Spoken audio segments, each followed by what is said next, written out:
Another tool that I have been using, or a technique I've been using for time management, has been a technique called the Pomodoro technique, and that's also in our the live binder that I developed, created. And I learned this from a training a couple of years ago I went to, where you tell the audience, in advance, you say, I'm going to be presenting to you for 25 minutes approximately, and we're gonna talk about, whatever the learning is centered around, or the objective for the training is. And then the timer will go off, or I'll have a silent timer, and then you get 5 minutes to yourself. So you can use that 5 minutes to talk at your table. You can use the 5 minutes to check your text messages, your Facebook, whatever it is that is often a distraction. Because what I find, if participants have to sit for 2.5 hours before they get a 15-minute break, you're going to lose them somewhere along the line. And so having this organizational time management tool has really been helpful for some of my latest trainings I'm doing. In fact, when I have a group that comes back to me, and because we're doing a series of trainings together, I'll mention the Pomodoro technique. I said, would you like to continue and do the Pomodoro again? I get the thumbs up. They like that, and they're more engaged than they would be if they had to sit for not knowing. Yeah, that sounds fabulous. What a great way to keep people focused on the content. And you can use this in your everyday tasks that you do. You might be a great tool for kids at doing homework, so that they you get so exhausted, continuously working without taking a break.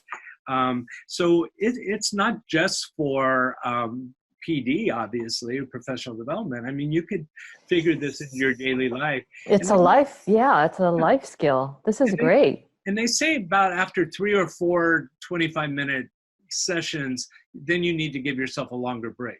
I mean, you don't go all day this way, but it works out well, because usually after 3 or so or 4 with the trainings I do, then we're going to take our early lunch break, or they'll have some time, and then they come back and we repeat it again until it's time to go home.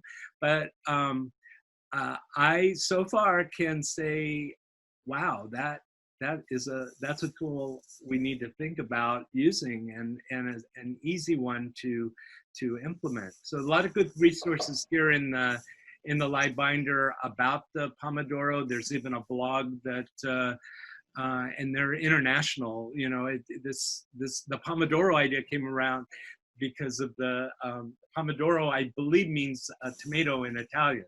Mm-hmm. So, and it was a timer shaped in like a tomato. Kitchen timers set like a tomato. So that's kind of where that all kind of came about. But when I see things that appeal to me when I'm in a training, I'm thinking I could do that too. And the audience is usually really flexible.